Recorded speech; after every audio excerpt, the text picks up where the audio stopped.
कृषि कानूनों को लेकर किसानों और केंद्र सरकार के बीच अब तक करीब 7 बार बातचीत हो चुकी है, लेकिन हालात अभी तक जस के तस बने हुए हैं।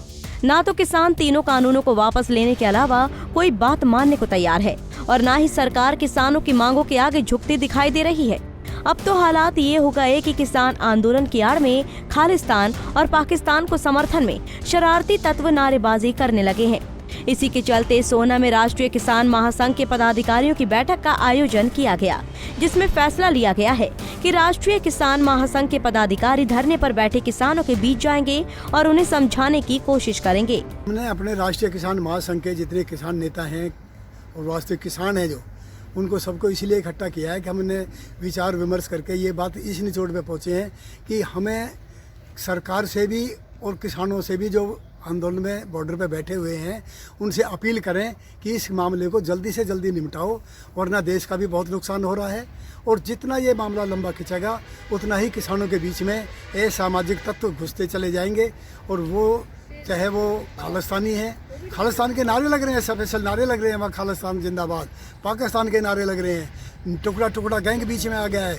उन्होंने अब जो शाहीन बाग में हंगामा कर रहे थे वो बीच में आ गए। तो ये लोग बीच में घुस के इस आंदोलन को भी भटकाने की कोशिश कर रहे हैं और ये वामपंथियों ने ही फैसला नहीं होने दे रहे हैं। इसलिए हमारी किसानों से ये अपील है कि इस तरह के लोगों को अलग करो और अपने विवेक से जो उचित मांग है उनको ध्यान में रखते हुए, और किसान जब सरकार जब मानने को तैयार है, सारी बातों को मानने के लिए तैयार है, तो कुछ ना कुछ बीच का रास्ता निकाल के इस आंदोलन किसानों ने रास्ता क्या होगा, आपके हिसाब से क्या होगा बीच का रास्ता, क्या निकलना चाहिए? बीच का रास्ता यही है कि सारी जो बात जितनी भी जो भी शक है उनको सारे सरकार से क्लियर करो।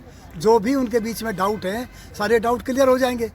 नहीं, किस तरीके के डाउट अभी बचे हैं आपके हिसाब से? और सरकार ने जो ये कानून बनाए किसानों को लेकर, कितनी खामियां इनमें हैं और क्या पूरी होनी चाहिए?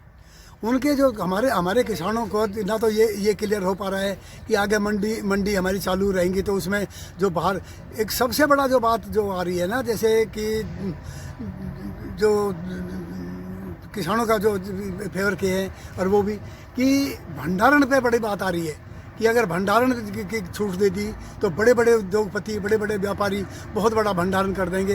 लेकिन ऐसा नहीं है, सरकार ऐसा नहीं होने देगी। और इस बात पे भी क्लियर हो जाएगी कि अगर भंडारण करेंगे तो सरकार उस पर क्या अंकुश लगाएगी। ये सारी बात क्लियर कर लें। जिस चीज़ का शक है कि आगे के लिए आज कोई खतरा नहीं दिखाई दे रहा। इस आंदोलन में जो भी बात आ रही है, डिमांड आ रही है, इनमें वो मांग है जो आगे के लिए खतरा है कि कल को जो है मंडी खत्म हो जाएंगी, कल को जो है भंडारण ज़्यादा हो जाएगा। लेकिन इस बात को सरकार मानने के लिए तैयार है, फिर किसान विरोध क्यों कर रहे हैं? नहीं, जब वो मानने का प्रस्ताव दिया उसके बाद मीटिंग नहीं हुई है।